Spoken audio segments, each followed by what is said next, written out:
நபிகள் நாயகம் ஸல்லல்லாஹு அலைஹி வஸல்லம் அவர்கள் கூறுகிறார்கள், நான் சொர்க்கத்தில் ஒரு மனிதனை பார்த்தேன். அவன் அந்த சொர்க்கத்து இன்பங்களை எல்லாம் தவழ்ந்து அதாவது புரண்டு புரண்டு அனுபவிக்கிறான். அந்த சொர்க்கத்தை அவன் பார்த்துட்டு, நமக்கு ரப்பு சொர்க்கத்தை தந்துட்டான்னு சொல்லி புரண்டு புரண்டு அந்த சொர்க்கத்தை அவன் அனுபவிக்கிறான்.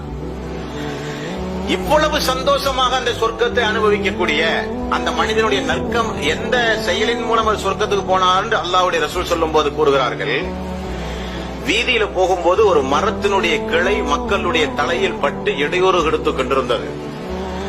அந்த இடையூறுல அந்த கிளையை பிச்சு போட்டு மக்களுக்கு அந்த இடையூறுல இருந்து அவன் காப்பாத்தினான். இதெல்லாம் ஒரு இபாதத்தா, வணக்கமா இது? ஆனா இஸ்லாம் சொல்லுது பாருங்க, அவன் செய்யும் போது உள்ளத்துல என்ன எண்ணம்?